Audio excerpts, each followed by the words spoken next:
Keanu Reeves was different from most people in Hollywood. He didn't chase fame. He didn't throw big parties. He didn't wear fancy clothes just to get attention.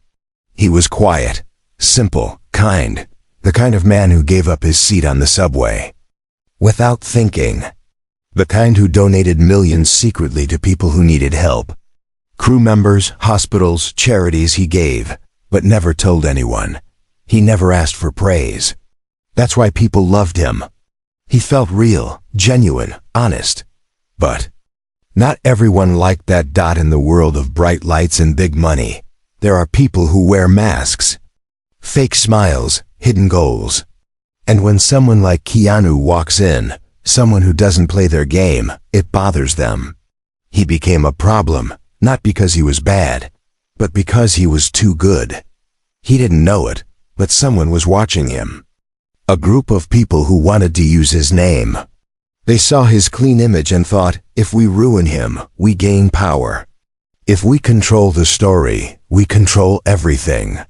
They didn't want money from him. They wanted what came after: the silence, the fear, the headlines. Keanu had something they didn't have: trust. And they were going to destroy it. At this time, Keanu was working on a new movie. He showed up early, said hello to everyone, helped carry equipment when no one asked. The crew respected him. The director even said, "I've never met an actor like him." Not one, but behind the scenes the trap was already being built. A quiet plan, a perfect setup. It started with an invitation. A Hollywood party. Rich people, loud music, fake laughter. Keanu didn't want to go. It wasn't his style. But a friend convinced him. "Just come for an hour," the friend said. "It'll mean a lot." So Keanu went. He shook hands, took some photos, drank a glass of water, smiled, and left after 30 minutes. He didn't see the woman who brushed past him and dropped something in his jacket. He didn't see the man with the camera hiding in the corner. He didn't notice the group whispering while watching him walk away. To Keanu, it was just another night. Boring, normal. But to them, it was the beginning. The next morning, Keanu was at home feeding his dog when his phone buzzed.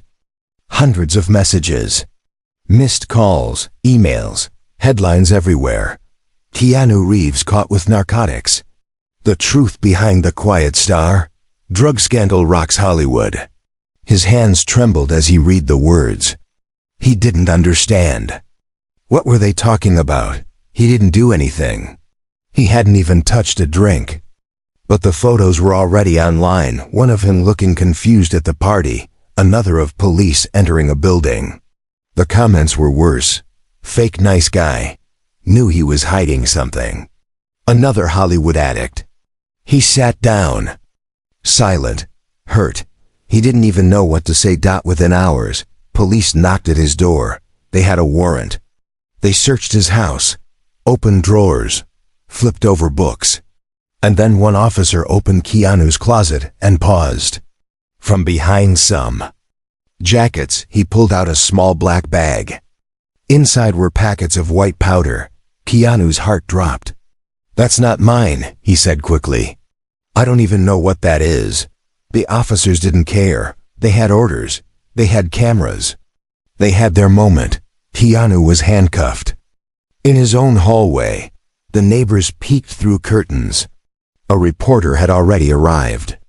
As they took him away, flashing lights filled the street. Paparazzi screamed his name. Some shouted cruel things. Others just clicked their cameras, not caring about the truth. In the car, Keanu stared out the window. Everything was moving too fast. His life, once peaceful, was now in the hands of strangers. He didn't cry. He didn't yell. He just whispered one question: why? And somewhere far away, the people who had planned this watched the news and smiled. Their trap had worked. The world believed the lie. The kind man was now a criminal in the eyes of millions. But what they didn't know, what they couldn't plan for, was that someone else was watching too. Someone who didn't believe what she saw on TV. Someone in the FBI. And she was about to ask her own question: what if he's innocent? The story was only just beginning. Keanu sat in the cold jail cell, still wearing the same clothes from the night before. The room smelled like metal and sadness. He had no phone, no lawyer, and no idea how this had happened. His name was all over the news, but not in the way it should be. He wasn't being praised for his work or kindness. He was being called a drug user, a criminal, a liar. He kept replaying the night in his head. The party, the smiles, the brief conversations. Nothing seemed strange at the time.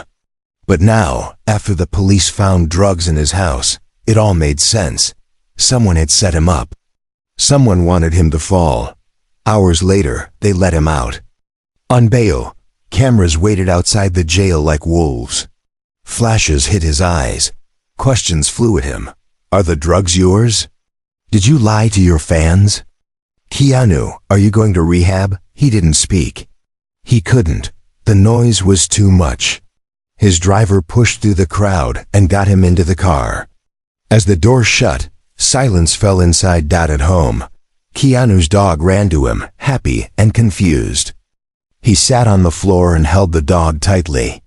That was the only thing that felt real. Everything else had become a nightmare.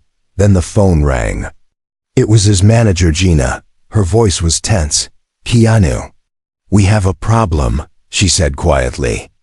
The studios, they're pulling out. Sponsors too. Your next film is on hold. They don't want your name in the news. He closed his eyes. Everything he had worked for, his reputation, his career, it was breaking apart. Not because he did something wrong, but because someone wanted to hurt him. And the world didn't even stop to ask if the story was true. His fans were confused. Some defended him online, saying it had to be a mistake. Others turned against him instantly, saying they felt betrayed. Even his close friends were scared to speak out. Hollywood was a place where silence was safe. If you spoke too loudly, you might be next. Days passed. Keanu stayed at home, away from the cameras. The world was watching, but no one came to ask him what happened. Then one day, something strange happened. A journalist named Dana knocked on his door. She wasn't from a gossip website. She worked for a small but respected magazine. She had followed Keanu's career for years, and something about the story didn't sit right with her. I don't believe it, she said simply. You don't fit the pattern, you never have. Keanu looked at her, surprised.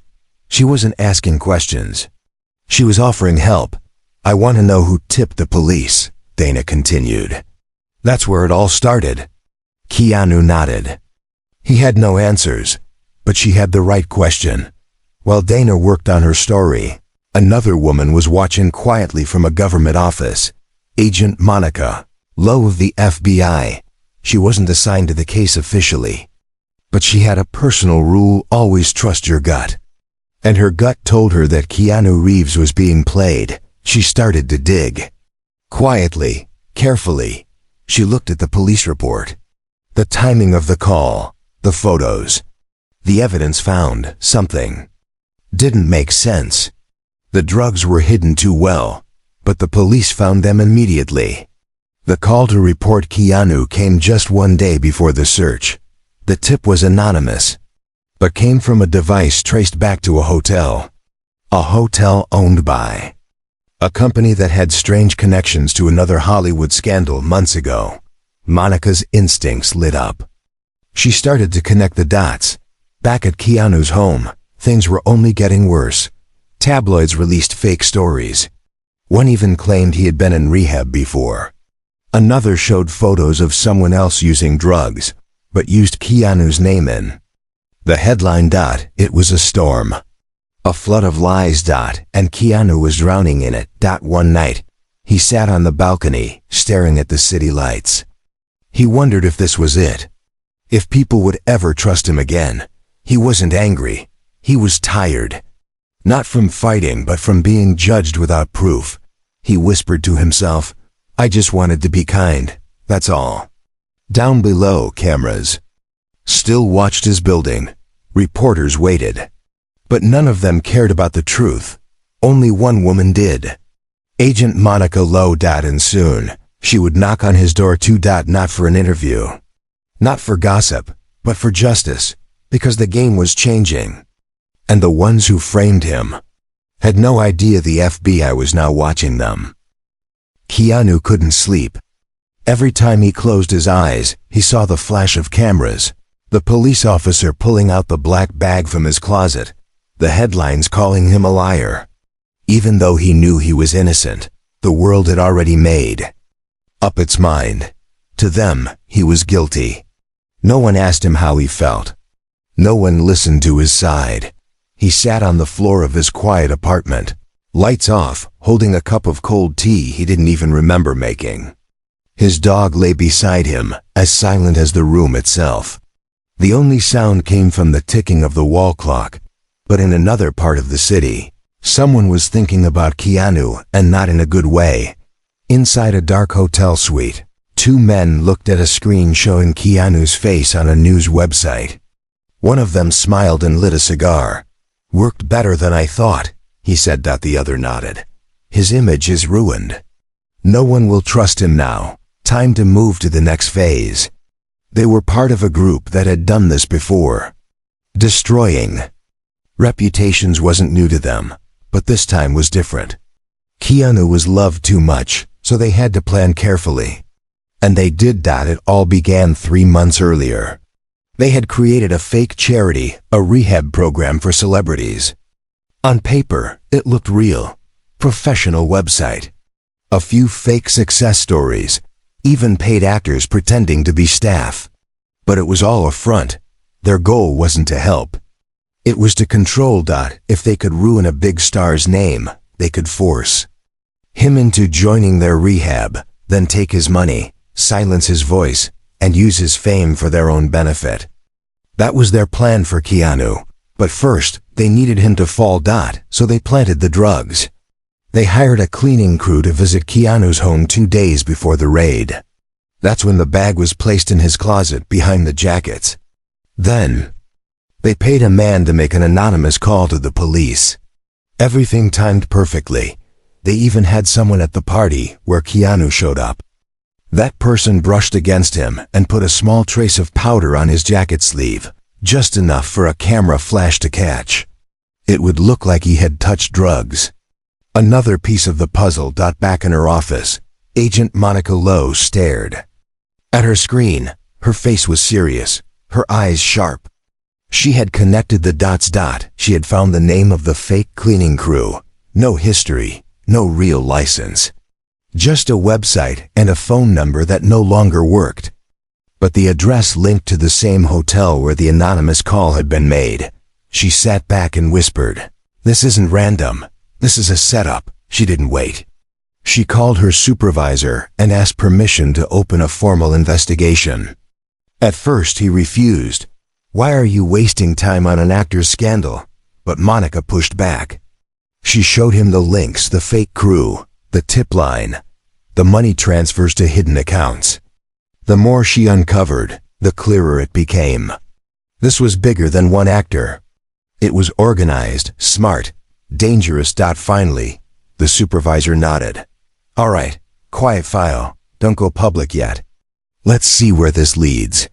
Meanwhile, Keanu tried to live his life in silence. He didn't go outside.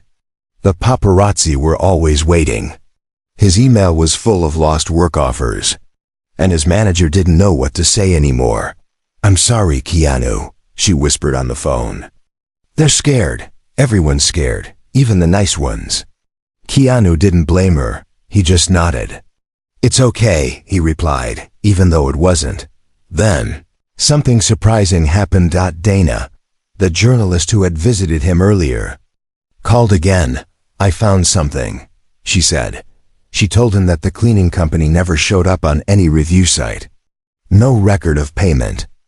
And the man who invited him to the party had a strange past. He'd been involved in another celebrity scandal 5 years ago. Keanu's eyes widened. "You think he's part of this?" Dana's voice was firm. "I know he is. But I can't prove it alone." She wasn't the only one closing in. Monica had traced a payment $10,000 sent from a hidden account to the man who gave the tip to the police. It was disguised as consulting fees, but the date matched exactly with the day. Keanu's home was searched. It was enough. Monica sent a message to her team. Get ready. We're opening this wide. Keanu still didn't know about Monica. He still felt like he was alone in this mess. But help was coming. Quietly, carefully. Someone finally believed in him, and the people who thought they had destroyed him. They were about to find out what happens when truth fights back. Keanu sat alone on his couch, staring at the TV screen, but not really watching. News reports kept playing his name over and over. Every channel, every blog, every gossip site was still talking about him. They didn't say kind actor anymore. They said drug scandal, secret addiction, Hollywood liar. He had never felt so helpless. All the movie studios he worked with had cut him off. A major film, where he played the lead role, was now delayed.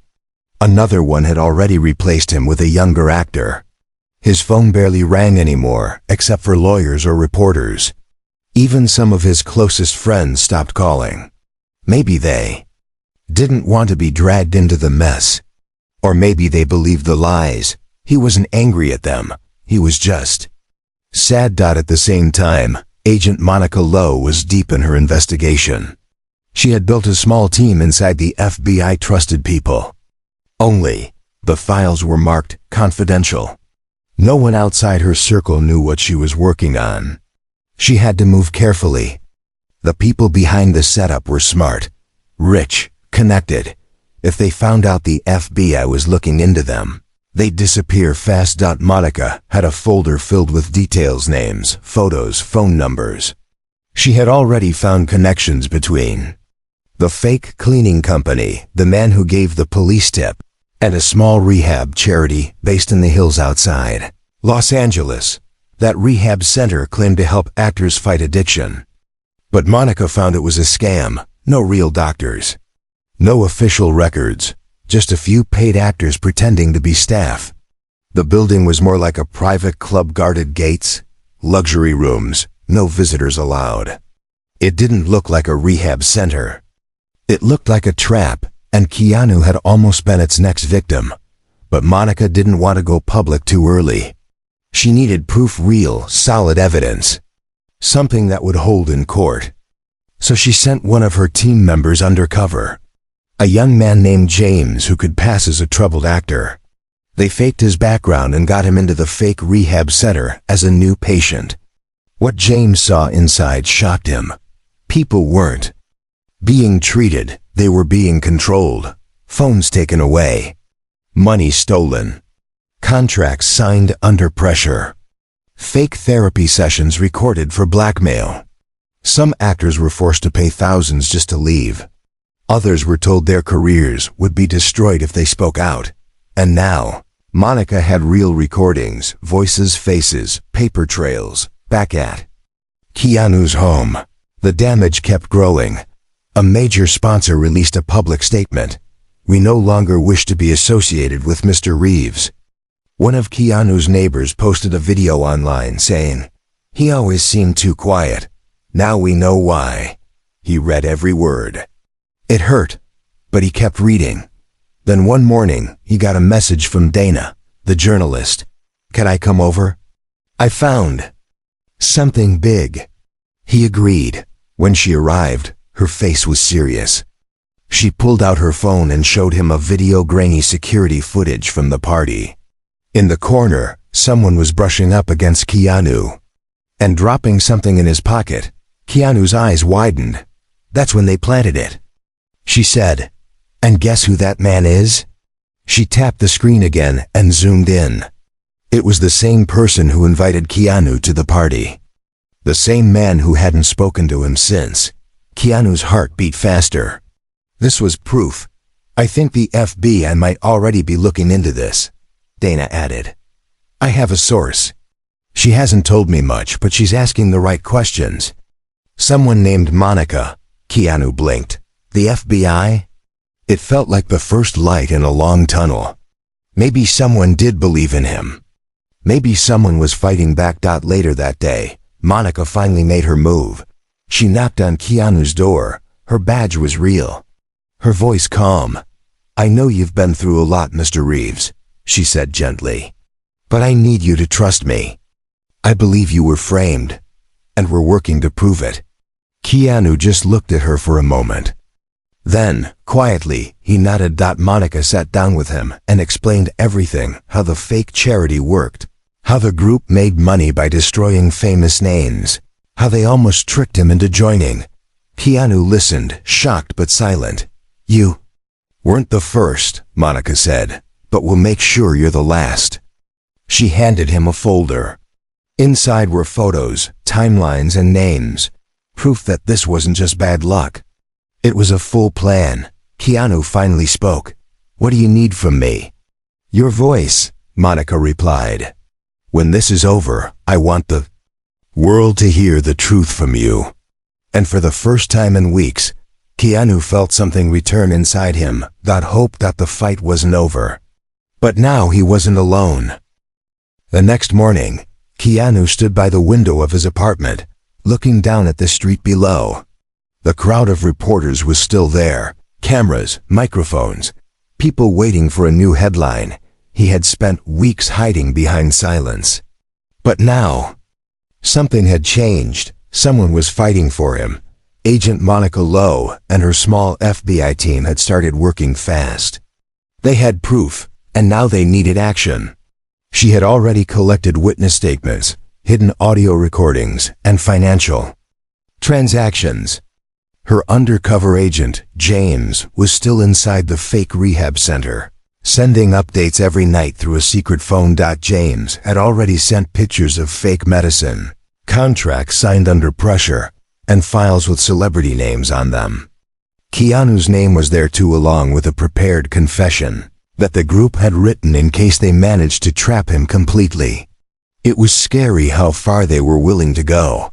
Monica showed all this to her FBI supervisor. He stared at the screen and shook his head. "They really tried to destroy this man's life," he said. "For money?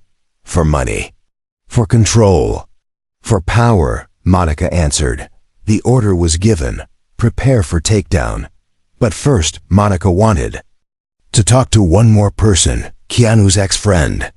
The one who invited him to the party. His name was Joel Carter, a rising Hollywood producer. On the outside, he looked clean. Smooth talker. Expensive suits.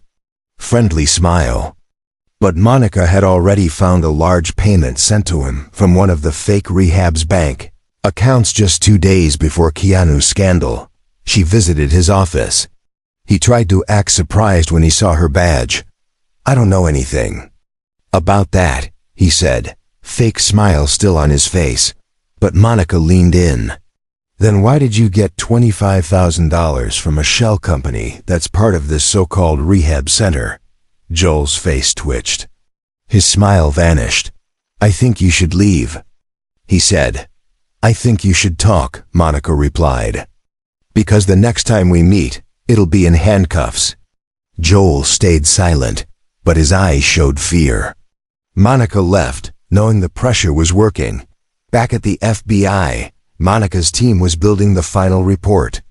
They were preparing to raid not only the fake rehab center, but also 3 homes and 2 offices connected to the group. Everything had to be done at the same time, fast and clean. If even one person got away, they could disappear forever.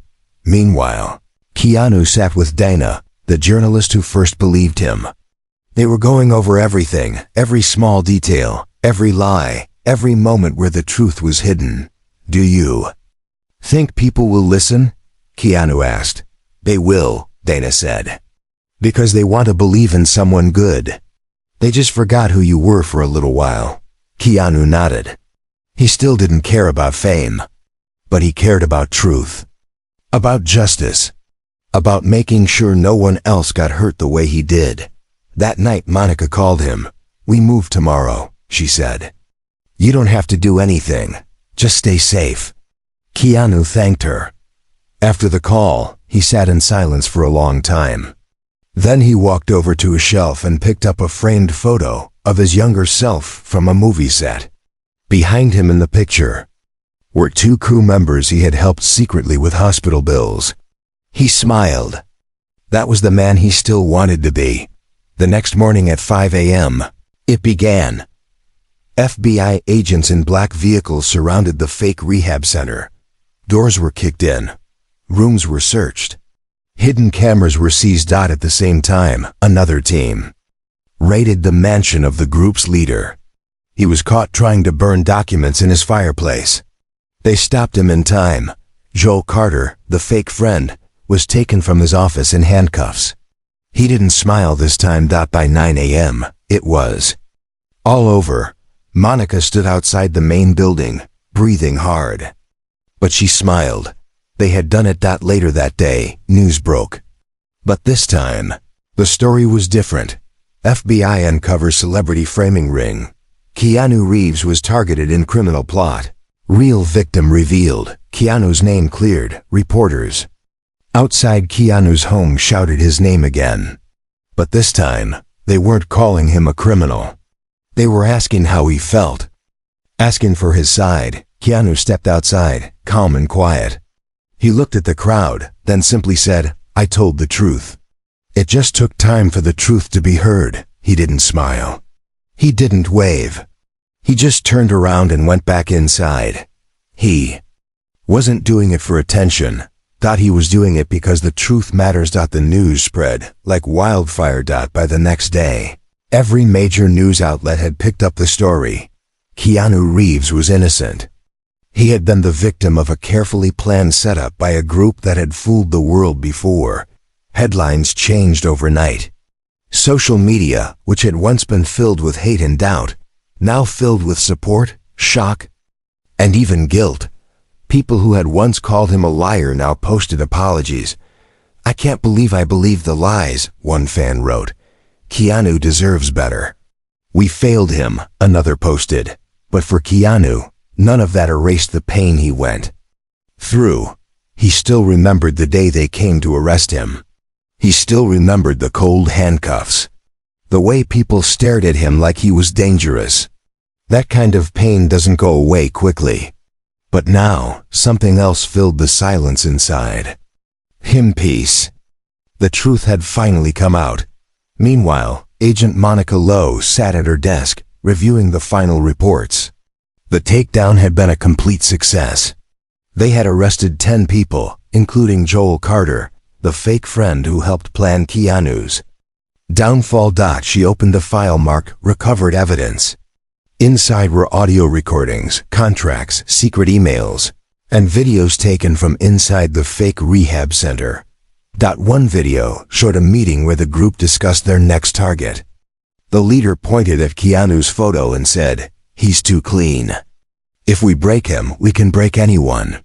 That sentence made Monica's blood boil, but it also made her more determined. She was going to make sure these people never hurt anyone again. At the same time, James, the undercover FBI agent, returned safely from his mission. He had stayed inside the fake rehab center for 3 weeks, pretending to be a client. It had been risky, but he had done it. His secret camera caught everything: threats, fake treatments, and even blackmail attempts. Monica shook his hand. "You did great work," she said. But James looked serious. "There were others," he said quietly. "People who didn't get out. They're scared to talk.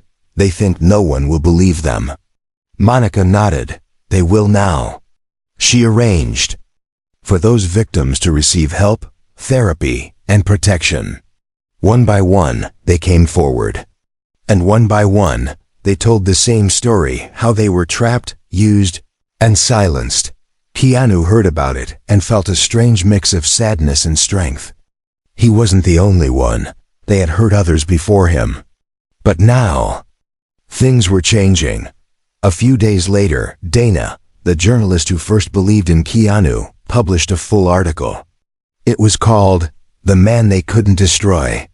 It told the whole truth: how Keanu was framed, how the FBI worked quietly behind the scenes, and how one man's silence spoke louder than any lie. The article went viral. People around the world read it. Many cried, many were angry, but most were grateful. And Keanu? He didn't do interviews. He didn't go on talk shows. He didn't scream, "I told you so." He simply returned to what he loved: riding his motorcycle, walking his dog, helping people quietly without asking for attention. One day, he visited Monica at the FBI office. She was surprised to see him. "I wanted to thank you in person," he said. "You saved my life." Monica smiled. "I just did my job. You were worth fighting for." They shook hands. It was a short moment, but powerful. Later, as Monica watched him leave, she turned to her team and said, "That man has more strength in silence than most people have in words." Back in Hollywood, the damage to the fake rehab network was permanent. The leaders faced trial. The government froze their bank accounts. Victims began to speak up more. Actors who were too afraid before now stood tall.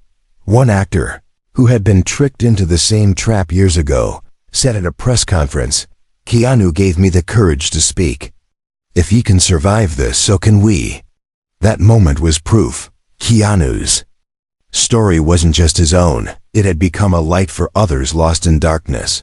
Still, Keanu remained humble. He refused money offers for interviews. He turned down film deals that only wanted him because of the scandal. He told Dana, "I'm not doing this for a comeback. I just want peace." But the world wasn't done with him. People started calling him a hero, not because he fought with fists, but because he stood tall in the storm, never letting the world change who he was. And for the group that tried to frame him, they watched the headlines from prison, shocked. They thought they had broken him. Instead, they made him stronger. Truth had won, and it was only the beginning. The days after the arrests felt unreal for Keanu. For the first time in weeks, he could walk outside without hiding his face. People stared at him in the street, but now there was something different in their eyes: respect, not suspicion. Some even stopped to apologize. "Sorry, Keanu, I believed the news. I should have trusted you." He just nodded quietly, always polite. He didn't need anyone to say sorry, but their words meant something all the same. At home, his phone was full of new messages. Old friends reached out, saying they were proud of him for staying strong. Fans wrote long letters thanking him for not giving up. Even some of the studio heads who had dropped him now sent messages, asking if he'd come back for their films. Keanu read every message, but he didn't answer most of them. He wanted to think carefully before returning to the spotlight.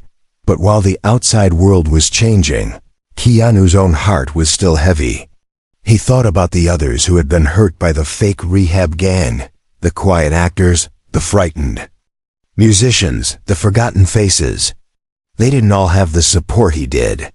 Some had lost everything and still lived in fear. Keanu remembered one young actor who had come to him on a film set years ago. The boy was shaking, asking for advice. Keanu had listened patiently and told him, "Be yourself. Stay honest. Don't let this town change you." He wondered if that young man had survived the city's darkness, or if he had been one of the victims too. Dana, the journalist, called and asked if she could do a follow-up story. She wanted to focus on the real victims, not just Keanu. He agreed. Right away, he met with her at a quiet cafe, far from the flashing cameras. Dana brought her notes, ready to write about hope, recovery, and truth. As they spoke, a woman approached their table. She looked nervous, twisting her hands together. "Mr. Reeves?" she whispered. "You don't know me, but I was in that rehab place. I wanted to thank you." Her voice shook, but her eyes were strong. "Because of you, I can finally breathe again." Keanu stood and shook her hand gently. "You did the hard part," he said. "You survived. You told the truth. You're the real hero." The woman smiled, tears in her eyes. Dana wrote down every word. After the meeting, Keanu walked through the city with Dana. They passed a group of young people who waved and called his name. "You're a legend, Keanu." One shouted, but he just smiled and kept walking. He didn't feel like a legend. He felt like a man who'd been given a second chance, and he didn't want to waste it. Meanwhile, Agent Monica Lowe was finishing her reports at the FBI office. Her team was being praised by their superiors. The head of the department even said, "You brought down one of the slickest operations we've ever seen." Monica felt proud, but she knew the real work wasn't finished. She was planning a support program for the victims, a safe place for them to heal, away from the lies and threats. One day, Keanu was invited to a private gathering at a small community center. Monica was there, along with some of the people who had suffered at the hands of the scam artists. The mood was warm but quiet. They shared stories, hugged, and even laughed a little. Some spoke about their nightmares, their pain, and how hard it was to trust again. But there was hope, too. Keanu stood up and spoke softly to the group. "We were all hurt by people who wanted power, but they didn't win. We're still here. We're still standing. And now we can help others who feel alone." The room fell silent, then filled with applause. Later, a young woman came up to him and handed him a drawing, a simple sketch of a broken chain with the words, "Thank you for breaking it." Keanu smiled and kept the drawing in his wallet. He knew he would treasure it more than any award. That evening, as the sun set, Keanu sat outside the center with Monica and Dana. They watched the sky turn golden, talking quietly about life, justice, and starting over. Monica asked Keanu, "What will you do now?" Keanu thought for a long moment. "Maybe I'll make another movie. Maybe I'll travel. But mostly, I want to use my story to help people trust again. The truth saved me. Maybe it can save someone else too." Dana nodded. "It already has." The city was still noisy and wild, but Keanu felt peace growing inside him. He didn't need headlines, applause, or even forgiveness. What he needed was the knowledge that, in the end, good people could make a difference. The truth had survived, and so had he. And far away, in a dark prison cell, the leader of the gang watched the news, realizing his plan had failed. He would be forgotten. But Keanu Reeves, he would be remembered, not as a victim, but as someone who inspired hope. Keanu woke up early, sunlight slipping through the curtains in his quiet apartment. For the first time in a long time, his chest didn't feel heavy. He let the dog out, poured himself a cup of coffee, and sat at the kitchen table, just listening to the gentle sounds of the morning. There were no angry phone calls, no panic texts, and no headlines with his name in them. It felt strange, almost like a dream after a nightmare. He knew that life would never be exactly the same. But maybe that was all right. Keanu was free. His name had been cleared, and the world now knew the truth. But he also knew that this story wasn't just about him. There were so many others who had been hurt by the lies, by the powerful people who wanted to control everything and everyone. Those people were still healing, and he hoped they would find peace too. After breakfast, Keanu went for a walk. He passed by a newsstand and saw a magazine with his face on it. The headline read, "Truth Wins, the Real Keanu Reeves." Some people on the street waved to him. A few came up to shake his hand or simply say, "Glad you're okay." He smiled at them and said thank you, never making a big deal about it. That was just who he was, always kind, always humble. Back at home, there were letters waiting for him. Some were from fans, some from strangers, and a few from people he had never met. One letter caught his eye. It was from a young actor who wrote, "When they accused you, I almost lost hope. But when you stood strong, you showed us all that the truth is worth fighting for." Keanu sat quietly for a while after reading that, thinking about the weight of his journey. Even if it was hard, maybe it had helped someone else find their own courage. Across the city, Agent Monica Lowe was wrapping up the last details of the case. The people behind the fake rehab and the plot against Keanu were now facing long jail sentences. Victims were getting real support and help to rebuild their lives.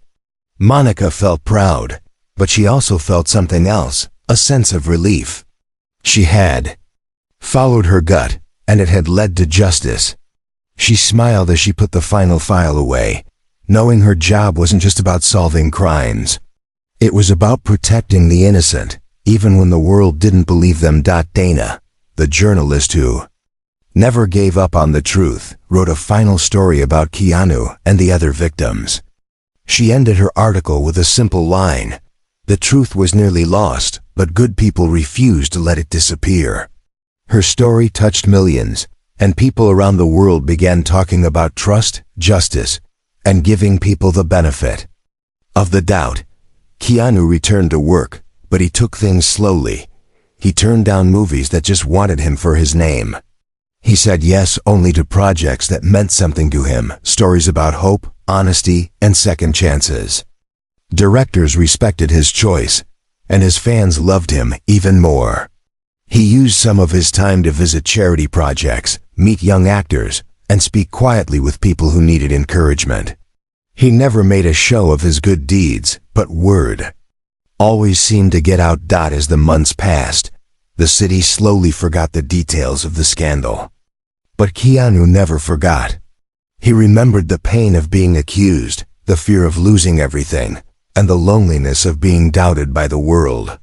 He also remembered the kindness to Dana's belief, Monica's courage, and the words of strangers who stood by him. Those memories made him stronger and softer at the same time. One evening, there was a small gathering at the community center where the victims had first met. Monica, Dana, and some of the others were there. Keanu came too. The group sat in a circle, sharing stories not about pain, but about healing and moving forward. There were smiles, a few tears, and lots of laughter. Someone played guitar. People danced and clapped. The darkness that once filled their lives had faded, replaced by something lighter. At the end of the night, a young woman stood up and said, "We survived because we believed in each other. The truth saved us." Everyone nodded. Keanu didn't give a speech. He just stood quietly among them, grateful to be part of something good. When he left the center, Keanu looked up at the night sky, stars blinking above the city. He breathed deeply, feeling the cool air on his face. He thought about everything that had happened, how close he came to losing everything, and how quickly a life could change. But he also thought about the strength inside him, and in everyone who chose to believe and fight for what was right. Keanu knew the world would always have darkness and lies, but he also knew that truth would always have its defenders. And that sometimes the quietest people could make the biggest difference. As he walked home under the stars, Keanu smiled. He knew the pain of the past would never fully disappear, but hope and honesty would always shine brighter. The lesson of his journey was simple: truth matters, kindness survives, and even when everything seems lost, you can still find your way back one step at a time.